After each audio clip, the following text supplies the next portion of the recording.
Bonjour Guy Roland. Bonjour Marie-Claire, bienvenue à la maison Guigard. Ici, on ne sait pas accueillir quelqu'un sans lui servir à boire.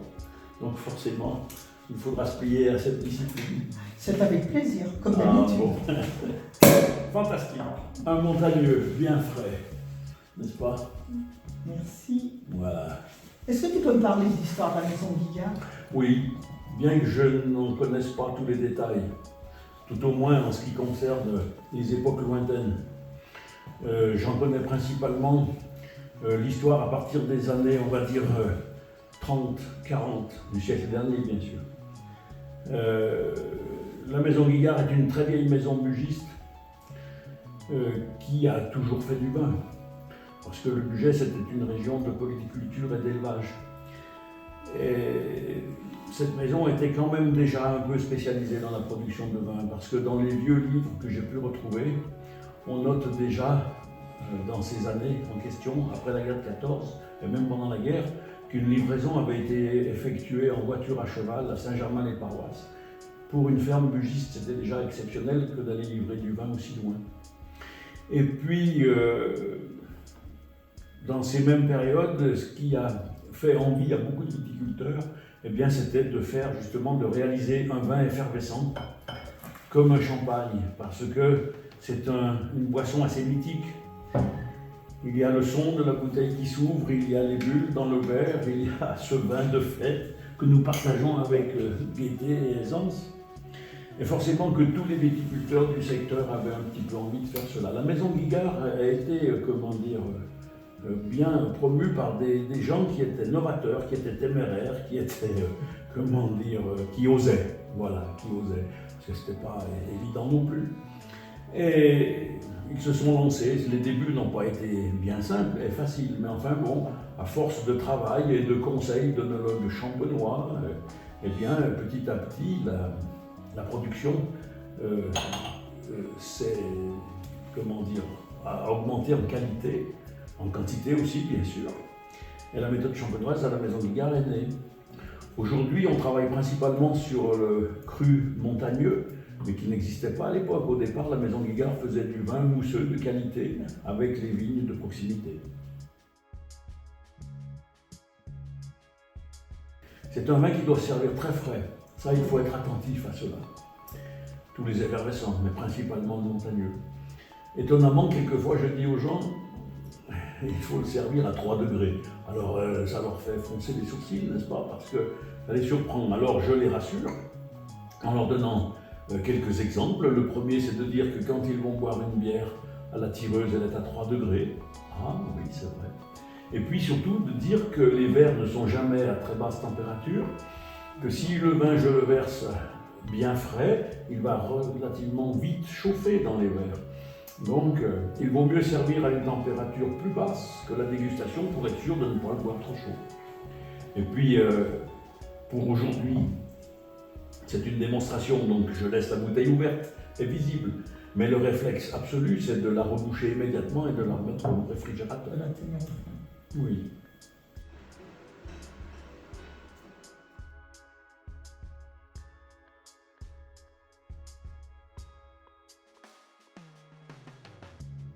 Les méthodes champenoises sont des vins assez sophistiqués. C'est des bouteilles qui sont assez longues à élaborer. La prise de mousse est naturelle, c'est-à-dire que ce n'est pas du gaz ajouté dans le vin. C'est un vin qui va se faire en 2 temps principaux. La première phase sera une fermentation en cuve, en tonneau, où cette fois-ci, le gaz issu des fermentations s'échappera dans l'atmosphère. On ne l'enferme pas dans le tonneau éclaterait bien sûr.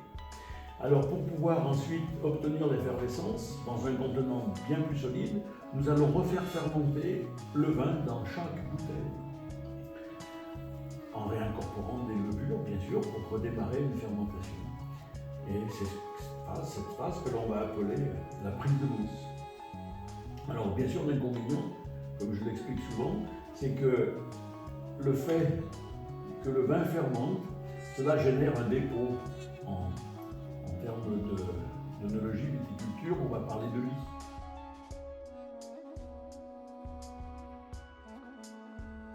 C'est le dépôt Tu arrives à voir la bouteille là?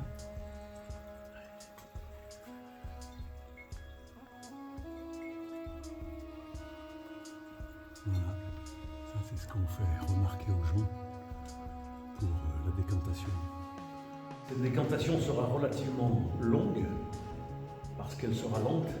On ne peut pas aller très vite en besogne, considérant que le dépôt qui est dans la bouteille se trouve d'être très léger. Donc entre chaque rotation, il va falloir attendre au départ 3 heures. Et ensuite, on pourra aller un peu plus vite en besogne puisqu'on pourra tourner toutes les 2 heures. Mais ce qu'il faut se souvenir, c'est qu'on sera tenu de faire environ 70 manipulations qui vont se répartir en rotation à droite, en rotation à gauche et en fraction d'inclinaison, jusqu'au moment où les bouteilles seront verticales, et cela va nous prendre à peu près une dizaine de jours. Pour l'instant, il ne va pas bouger. Il va faire simplement...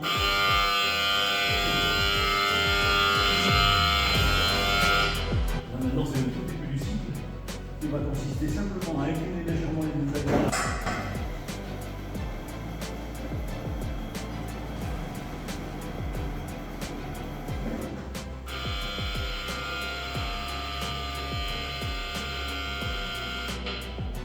Je vais l'avancer d'un cycle encore une fois, de manière à ce que l'on puisse constater le début des manipulations, le début des rotations. On va faire des fragments de tour à droite et à gauche. Chaque pièce va tourner et toutes les bouteilles forcément seront entraînées.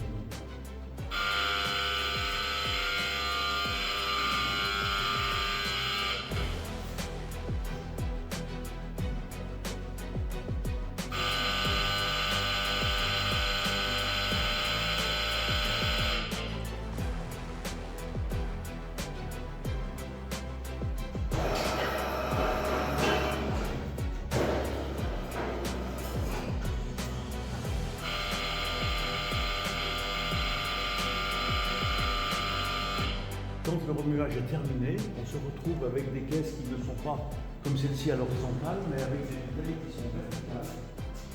Et toute la ligne de dépôt se trouve d'être concentrée contre la capsule, contre le bouchon. Et c'est dans cette phase-là que nous pourrons ouvrir la bouteille pour en éliminer le dépôt. Sur les rosés, on arrive à voir sensiblement la partie du dépôt qui représente 4-5 mm et qui est concentrée contre la capsule. Ensuite, nous serons amenés à ouvrir chaque bouteille pour éliminer ce dépôt. Et puis de la reboucher ensuite avec un bouchon en liège, cette fois-ci définitif, que nous maintiendrons avec un muselet.